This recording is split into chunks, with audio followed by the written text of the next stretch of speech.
It was trial by fire. I took all the new comics there, and it's just like, I don't want to do comedy anymore. It's like, there are going to be nights like this.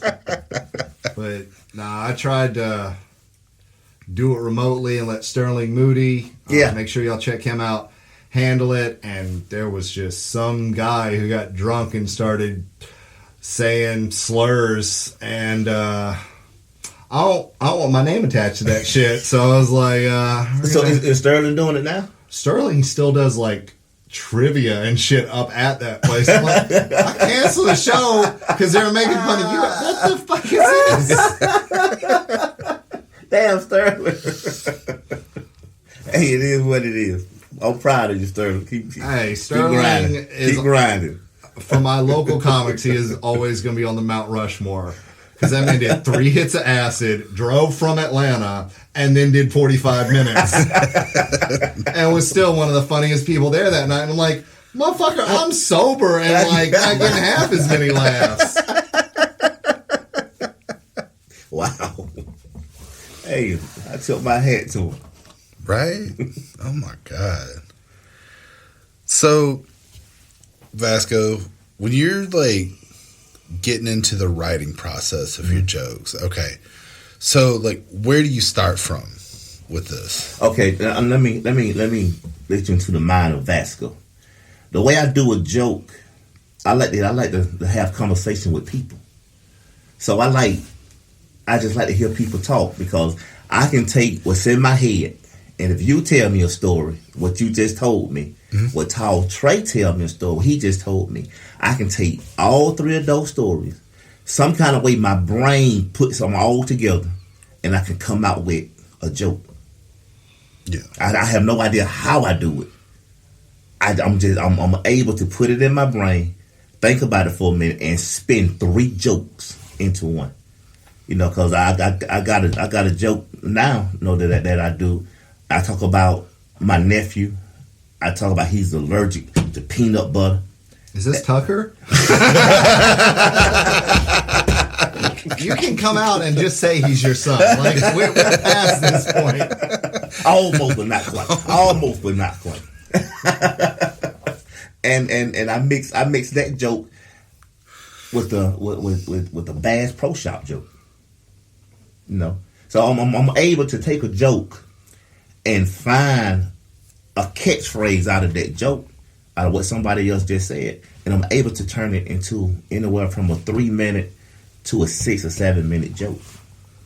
And the writing process that I have really is like I listen to people, but as I'm listening to people, I'm making mental notes. So at night I would get down and I would just jot. Okay. Just jot things down. It's no order. It's no sequence. I just jump. Because you can say, well, I was trying to say, I got a dog named Zelda. You can say, I got a car that's gray. I say, well, I got a boat that's pink. I can take all of that and come out and sort of jot it down and make, on this side, or like a separate on this side of paper, write it out, then come back and I draw arrows to make it make sense. Then I come at the bottom and I write something down. So it don't work.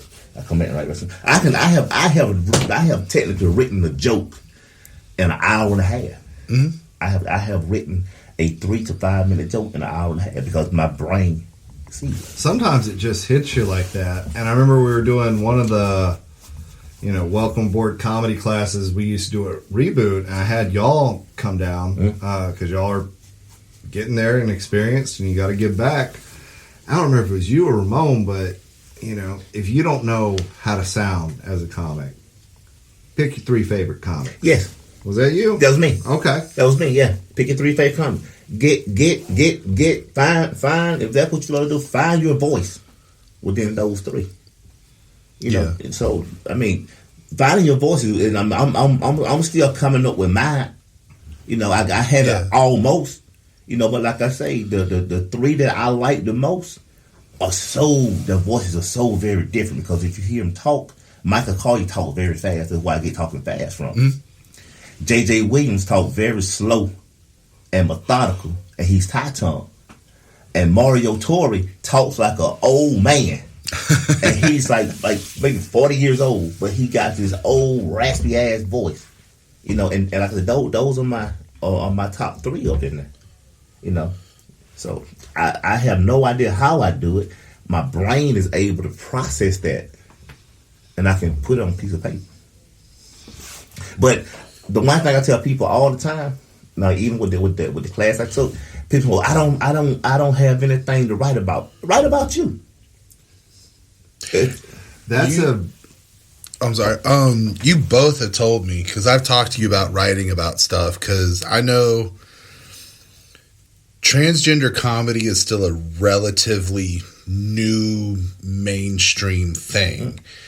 And you guys gave me like one of the most important pieces of advice, and I think that's why like a lot of my set is doing so well, because like every time I write a joke, there's 2 things that I think about, and I think you both told me either both of these things or one or the other. The thing is, write what you know and make it relatable.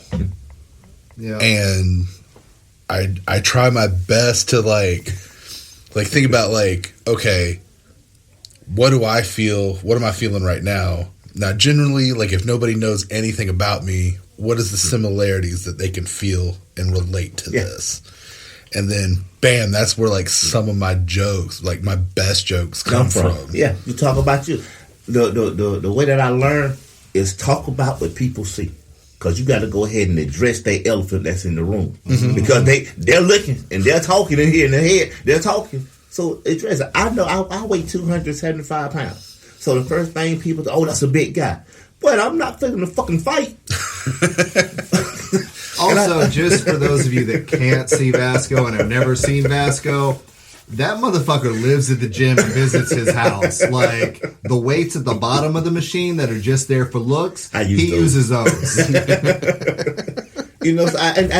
I'm a big guy.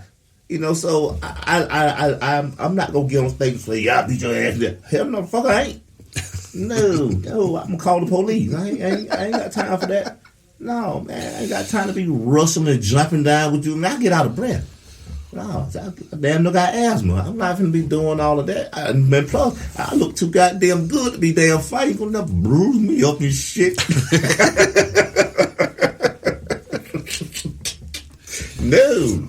Yeah, I think it was me who said, tell what you know, because once you have made somebody laugh, right? Yeah. It's no longer, there's that comedian, that's funny. They're learning about you. We got a friendship. Yeah. All right? Yeah. They are coming in to check on you, see how shit's going. Yeah. It ain't been going good, but I'm going to make it funny. Yeah. Because, I mean, that's what most people, they want to be relatable. Let me into your world to see what you're doing, because I think I'm doing the same thing that you're doing. So if they can relate that, then you got the crowd beat then.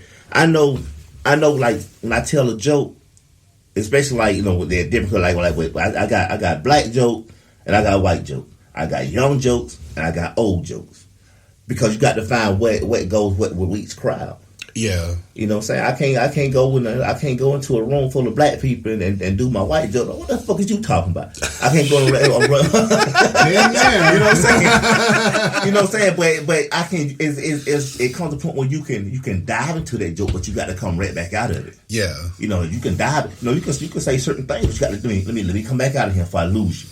And you can tell when you lose a crowd, because they gonna the way I see it. You got, when you first pick that microphone up in your hand, you got 12. You got 10 seconds. You got one joke, and if it don't hit, you going uphill. That's it. You got to hit them then, because they're waiting for it, because they're looking when you get that mic. They're looking, make me laugh. You make me laugh. I ain't gonna pay you no attention. Yeah. So that's why I try to use my same little opening jokes. I just change different situations, because now I got you.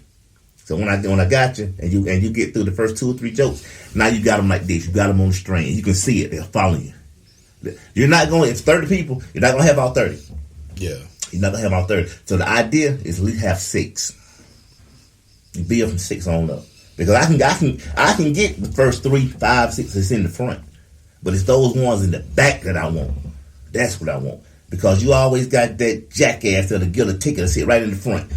And look, just how you got your arm folded. Yeah. That's how they look at you, making me laugh. Bitch, I can't make you laugh. You don't want to laugh. We are making your woman laugh so you can go home and get laid, all right? Exactly. We are doing a public service. Exactly. You know, so, I mean, but certain people will make you tear. I mean, write it down. Yeah. When I get home sometimes, I write down what just happened. I didn't like this guy because I ain't like his fucking shirt. So when I do a joke, I'm like, I say you look at me, I'm like your damn shirt anyway. Come think about the last guy.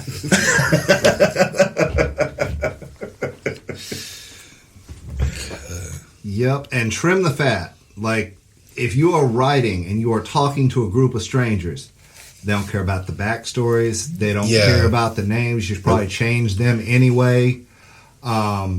Get to the meat and potatoes of the story. Nobody cares about the great day you were having. They care about you falling down in a puddle and looking like you peed yourself. Yep, get it. Tell your setting and come back out. Tell it. I mean, I have wrote a paragraph of joke and couldn't use but 2 sentences. Yeah. I've been doing the same thing. I know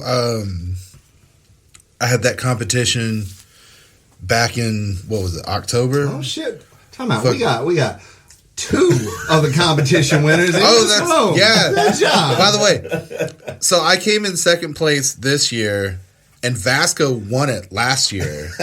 So right here. I hosted both years, though. But I pretty much for the competition like did my normal set. Yes. But like one of the things like I really concentrated on for that was really important, and I think I did really, really well, like not just on stage presence, but like behind it, was I was like, where can I trim the fat on this? How can I make it punchier? How can I get to the punchline quicker and make everything Flow? Basically just make it flow and just do a good job and streamline it to laughter. So that was a big thing, was trimming the fat. Yeah, you know what? I have trimmed some fat in my joke, but depending on where I go, I put it back in there. Yeah, you know, if I need to eat up some time, because one thing that I'm not a great crowd worker. You know, because I can do it and I come right back out with a couple of things, but I have sitting here for a whole week and wrote a ton of fucking jokes. I need for you to hear them because I need to see who they work or not. Yeah, you know, and like especially like Reboot and a couple of places that you go. You know, you understand these are your training points. Mm-hmm. These are your training. So when you get ready to go somewhere like a competition or somewhere, you got it. Yeah. You know, the one thing I hate to see when a comedian come in is they come in and they have no idea what the fuck they finna say. They're just winging it. Come on, man. You know your first 2 jokes, you got to hit it. You got to get it. Then you start relaxing a little bit. But now you gonna start losing. You got to hit them again. Yeah. Okay, now before you know it, you got 3 4 minutes that's passed. It's time to take it. It's about the end now. It's time to go. You got to go. Now you got to wrap it up. That's why I try to give you a story, but I give you a phrase in that.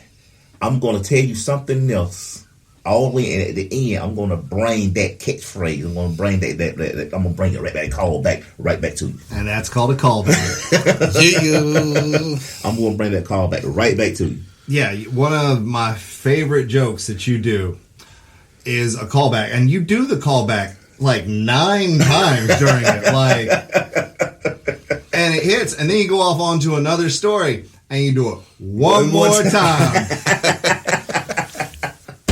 Yeah, I just wrote a joke. I think I performed it once at I don't know if it was a Warner Robin at Reboot, and I called it the joke is called "Mama Looks So Bad." Yeah, you know, so it's about a lady that she's just beat down and like she's on the edge of death. You know, she's just tired and the door. That's just the dating scene here. Trust me. So and the line in the joke, you know, I give away the catchphrase, whatever the callback. The line of the joke is, oh "My God, Mama look bad." That's what you're saying. So I goes and like my part of the joke, I say, Frank, I don't know if mama blood pressure dropping, the sugar low. Bring mama some salt nuts and a cold Coca-Cola. Make sure it's classic, Frank.